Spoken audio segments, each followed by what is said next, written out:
the rest. Now, as universities, we are now paying. I'm not sure about the TVETs, but I think TVETs you are paying.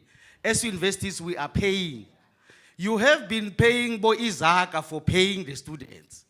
And not paying us. Thank you for your honesty. Intabi, Wayne, can jump this. We'll come to you now. We see your hand. Based on the fact that they say there's money available. So when you allocate your money, you base it on that money that you received. 9 months or 6 months later, the same students that you have funded from that upfront money, because we waited almost 6 months to get a remittance to see who is supposed to be on that list. Then you find that half the students that you have funded is not on this funded list. And you get an indication that these students are now unfunded. And as the previous speaker said, NSFAS do have the information. We do not have HUMIS data. So we trust NSFAS that the information they're giving us is correct. Now the information is not correct. They don't pay us the money. We end up paying landlords. We end up paying allowances, and it's millions of rands. And NSFAS said, we're not going to pay for them. Now, where do NSFAS think the institution must get the money now that it has been paid? And what is happening then in this case, most of these students cannot afford to pay the institution. They cannot afford, and then we end up handing such students over, and 2-3 years later, we write off the money. That's a big loss to institution. We cannot carry such debt. It will cripple the institutions in future. And that is something that really needs to be looked at. And when they spoke about it now, to say we're going to look at how we allocate upfront, that is a serious matter. We need really to know how. And the remittances must come out much earlier. Because they put us on a spot to say, by the 15th of March, we want your templates. We go out of our way giving them the templates, but you receive the remittance 6 months later. And you don't know who to pay. And then the only thing they say, sorry, the student not funded. And there's nothing we can do about it. That is not the on for the institutions. Thanks very much. Thank you for that question, Wade. Colleagues, can I just ask a favor? Somebody on the floor, please, can we just have one meeting, so that we can concentrate on the main thing here. I saw some hands. 5. Is the 5 done? Freeman, are you ready? I know you're always ready. A lay preacher must be ready,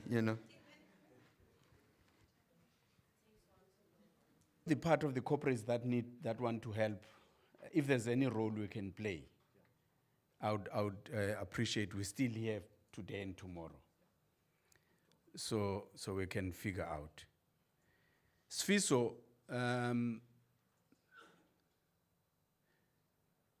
because you're making reference to specific communication. First, let me tell a story.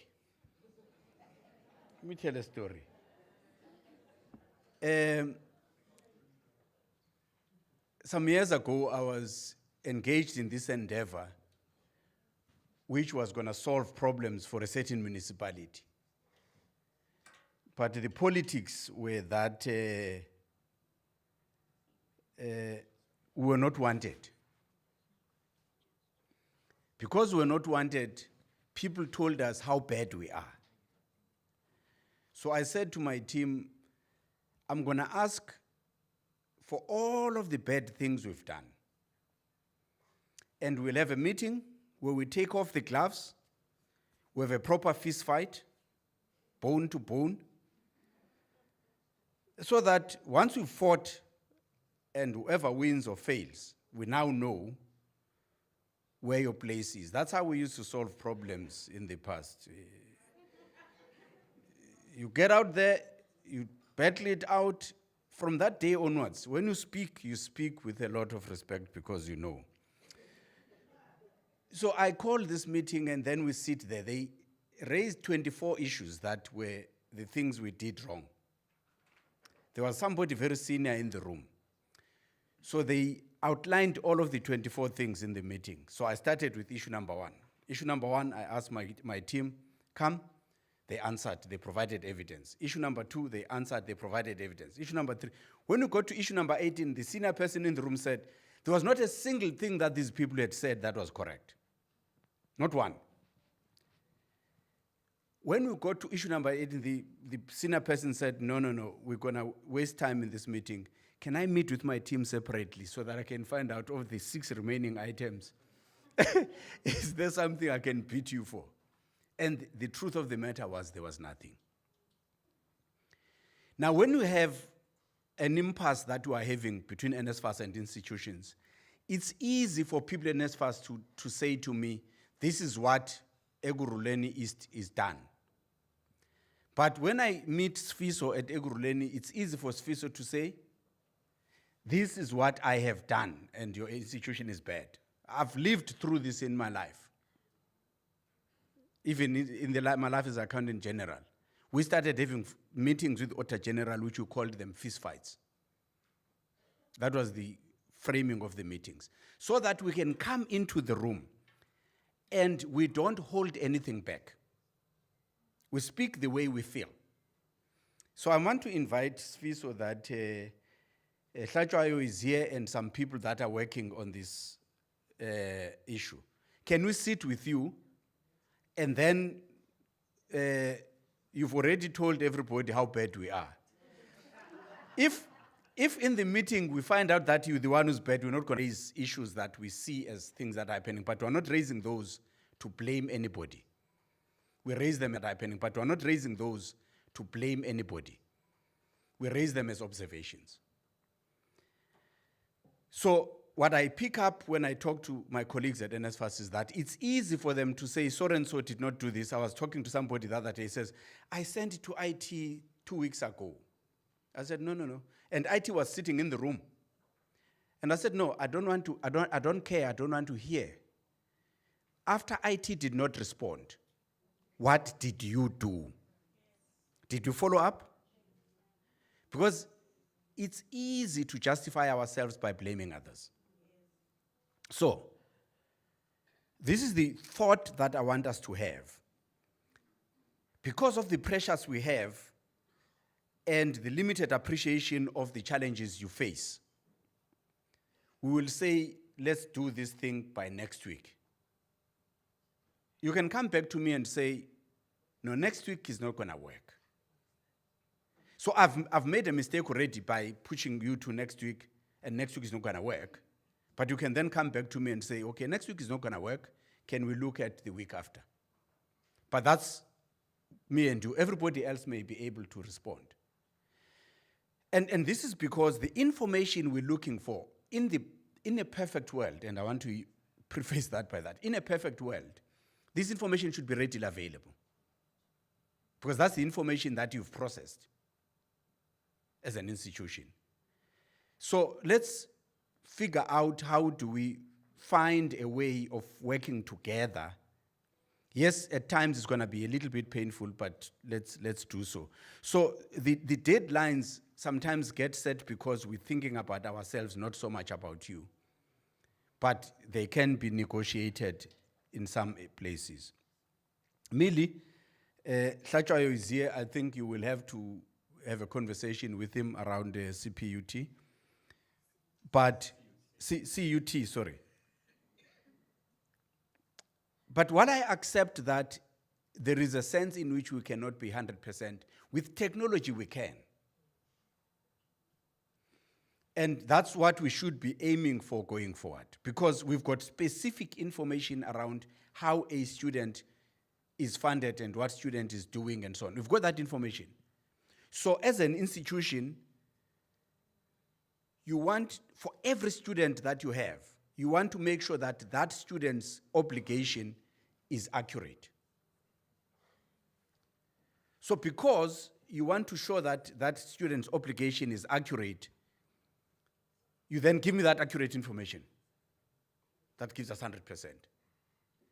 But I know we are not there today.